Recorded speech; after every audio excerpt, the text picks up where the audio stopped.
students, I am Sarwan Kumar Chaudhary, PGT Biology from Zenith Convent School. Today we are discussing about immune system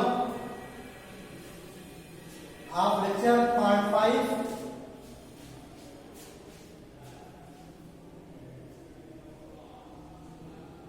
immune system हमारी body का वो system होता है जो हमारे body के इम्यूनिटी को इनहांस करता है, जो किसी पैथोजन के अगेंस्ट फाइट करता है। जिस तरीके से हमारे बॉडी में digestive, reproductive, excretory, respiratory system होता है, ठीक उसी प्रकार से हमारे बॉडी में लिम्फेटिक सिस्टम भी होता है। तो इम्यून सिस्टम की अगर हम बात करें तो इम्यून सिस्टम हमारे बॉडी के इम्यूनिटी को इनहांस करता है। इसमें एग्जांपल है लिम्फेटिक सिस्टम जो हमारे बॉडी के इम्यूनिटी को इनहांस करता है। अगर हम इम्यून सिस्टम के कंपोनेंट के बारे में हम फोकस करें तो इम्यून सिस्टम जो है lymphoid organs, immune cells, cellular molecules like antibodies और लिम्फोइड टिश्यू से मिलकर के बनता है। अब हम यहाँ लिम्फोइड ऑर्गन्स को इलेबोरेट करेंगे कि जो लिम्फोइड ऑर्गन्स हैं हमारे बॉडी में वो दो तरह के होते हैं, प्राइमरी लिम्फोइड ऑर्गन्स और secondary lymphoid organs. Primary lymphoid organs और सेकेंडरी लिम्फोइड ऑर्गन्स PLO और SLO। प्राइमरी लिम्फोइड ऑर्गन्स में बोन मैरो आएगा और थाइमस आएगा, क्योंकि सेकेंडरी में स्प्लीन सेल, लिम्फ नोड और म्यूकोसा एसोसिएट लिम्फोइड टिश्यू, इसको हम माल्ट बोलते हैं, MALT। माल्ट का फुल फॉर्म होता है म्यूकोसल एसोसिएटेड लिम्फोइड टिश्यूज। अब हम बात करते हैं कि प्राइमरी लिम्फोइड ऑर्गन्स में बोन मैरो क्या है। Bone marrow it is primary lymphoid organs where all blood cells including lymphocytes originate bone marrow provide the microenvironment for the development and maturation of B lymphocytes। B lymphocytes bone marrow में B lymphocytes का formation होता है। So B lymphocytes are formed inside the bone marrow। Bone marrow provide the microenvironment for the development and maturation of B lymphocytes। While thymus is present, thymus is located near the heart and beneath the breastbone। It is quite large at the time of birth but reduces with the age। समय के साथ साथ जो size है इसकी वो घटती जाती है, लेकिन बर्थ के समय साइज जो होती है इसकी वो बड़ी होती है। यह जो थाइमस है वह T lymphocytes को डेवलप करने के लिए, T lymphocytes को मैच्योर करने के लिए एक माइक्रो एनवायरनमेंट प्रोवाइड करती है। So we can say that it provides the micro environment for development and maturation of the T lymphocytes। Now we discuss about the secondary lymphoid organs। Secondary lymphoid organs, the organs where lymphocytes interact with the antigen and proliferate to become effector cell। Lymphocytes interact with the antigen and proliferate to become effectors। Example: spleen cell, lymph node, tonsil, Peyer's patches of small intestine and appendix are called secondary lymphoid organ। Means primary lymphoid organs जैसे कि thymus और आपका bone marrow है, यहाँ पे B sales और T sales का maturation और डेवलपमेंट होता है। जब मैच्योर और डेवलप हो जाते हैं तो एक्शन करने के लिए, काम करने के लिए एक प्राइमरी लिम्फोइड ऑर्गन से माइग्रेट होकर के सेकेंडरी में जाते हैं और वहां जाने के बाद ये वर्क को परफॉर्म करते हैं। सेकेंडरी में स्प्लीन आता है। Spleen is a large bean-shaped organ contain lymphocytes and phagocytes। It acts as filter of blood by trapping blood borne micro organisms.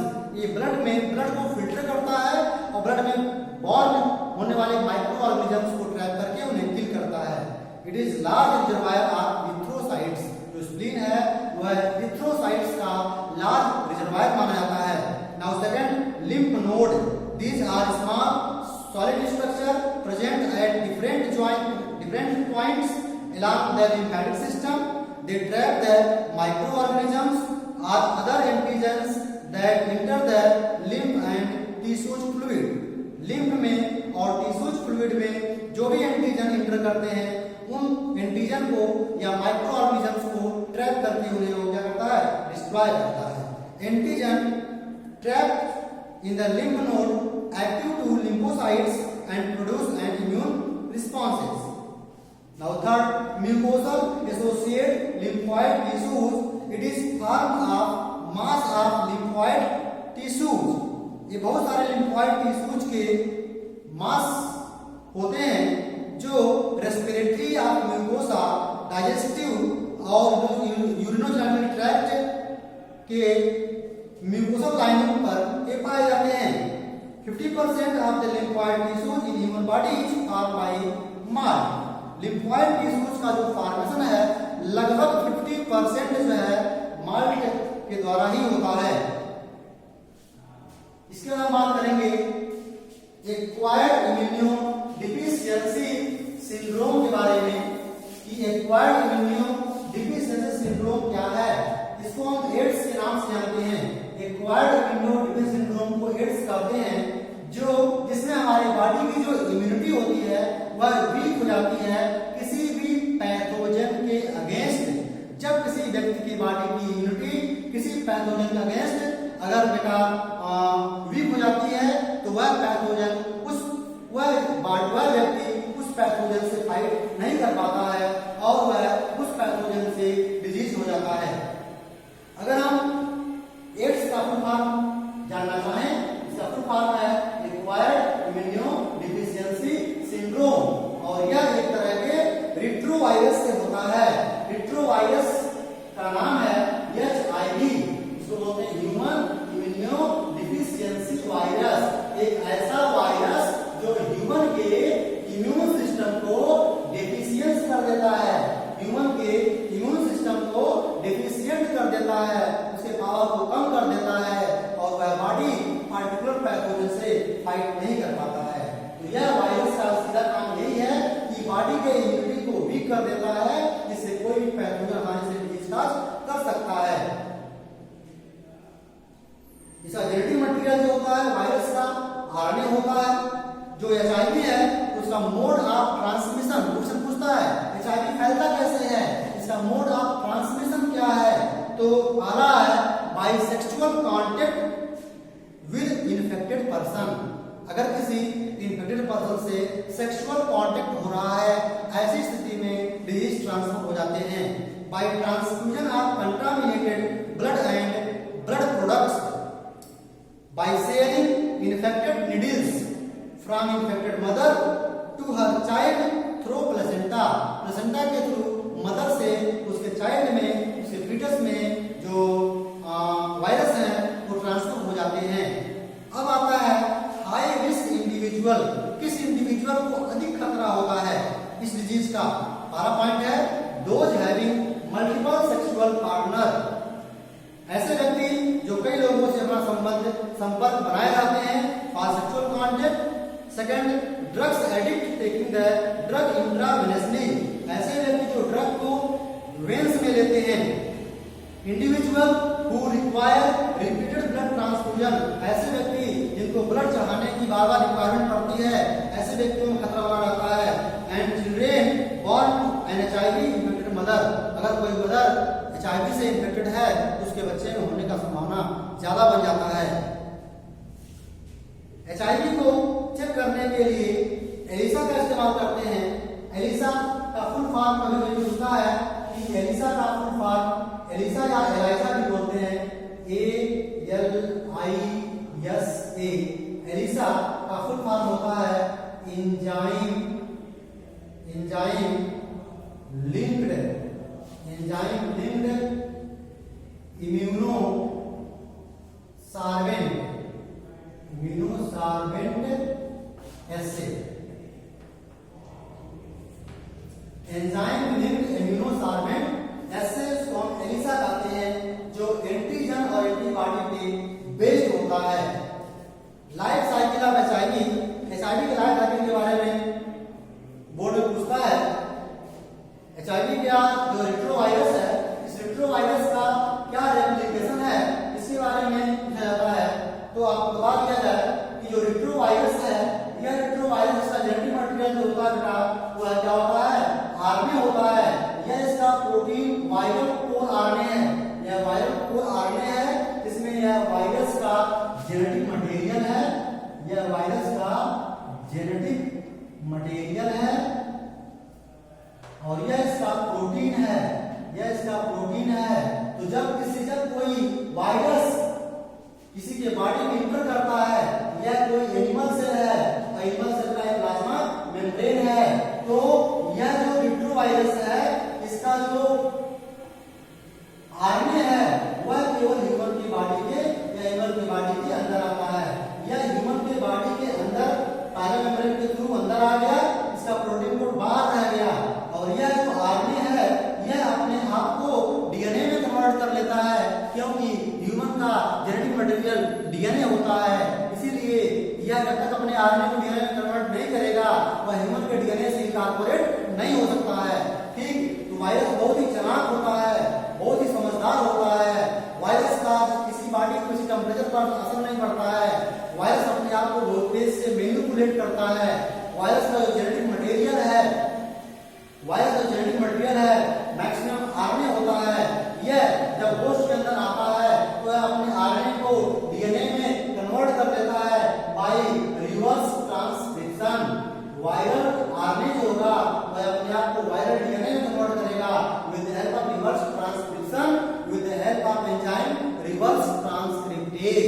Reverse transcriptase के माध्यम से यह अपने आप को वायरल डीएनए में कन्वर्ट करेगा और यह होस्ट के जीनोम से क्या होगा, इनकॉर्पोरेट होगा, उसे मिल जाएगा और मिलने के बाद बहुत सारे वायरस बॉडी को बनाएगा। New viruses are produced in the cell. उसके बाद ये वायरस होंगे, उस सेल से बाहर निकलेंगे और दूसरे एनिमल सेल को इन्फेक्ट करेंगे और यह प्रोसेस बार बार क्या करेगा, चलता रहेगा, बार बार चलता रहेगा। और ये वायरस करते क्या है, हमारे बॉडी के इम्यूनिटी को, हमारे बॉडी के इम्यूनिटी को वीक करते हैं। न रहेगा बांस न बाजेगी बांसुरी। ठीक उसी प्रकार से हमारे बॉडी के जो लिम्फोसाइट्स हैं, बी लिम्फोसाइट्स और टी लिम्फोसाइट्स, अगर टी लिम्फोसाइट्स हेल्पर है बी लिम्फोसाइट्स का कि तुम एंटीबॉडी बनाओ, मैं तुम्हारे साथ हूं, एंटीबॉडी बनाने में हेल्प करता है, तो ये बहुत चालाक होते हैं।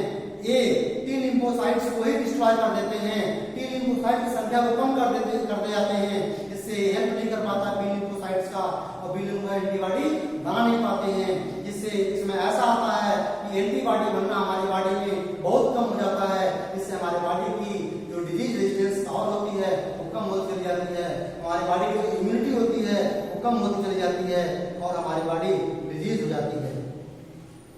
With the decrease in number of T cells, the immunity also decreases. The person is unable to produce any immune response even against common bacteria like Mycobacterium, parasite like Toxoplasma, viruses and fungi.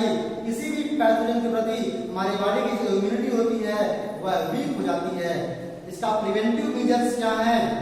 National AIDS Control Organisation NACO established in 1991 and other non-government organization NGOs educate people about AIDS.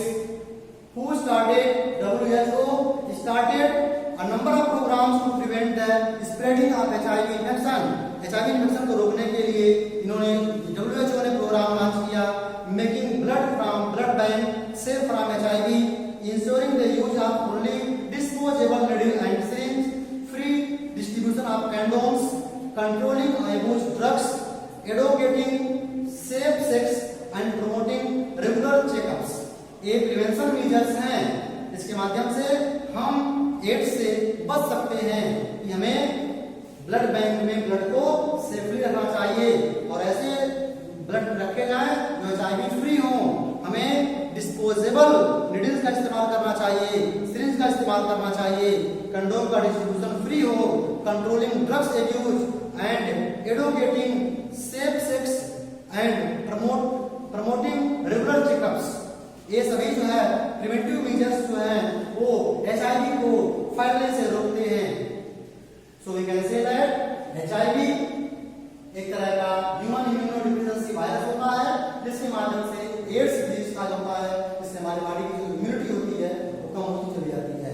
So in the case of replication of retrovirus के बारे में हमने replication पूरा पढ़ा, पूरा देखा कि कैसे वायरस आ रहा है, अपने आरएनए को अंदर भेज रहा है, प्रोटीन बाहर जा रहा है, आरएनए को डीएनए में कन्वर्ट कर रहा है, फिर वो डीएनए होस्ट से डीएनए से बाइंड हो रहा है, फिर अपने बहुत सारे डीएनए को बहुत सारे वायरस पार्टी को बना रहा है, उसके बाद से बाहर निकल करके अदर सेल्स को इन्फेक्ट कर रहे हैं। इसकी वजह से हमारी बॉडी के टी लिम्फोसाइट्स की संख्या घटती जा रही है, उन्हें खाते जा रहे हैं, जिससे जो बी लिम्फोसाइट्स होता है वो एंटीबॉडी नहीं बना पा रहा है, और बॉडी की जो इम्यूनिटी होती है वो वीक होती चली जा रही है।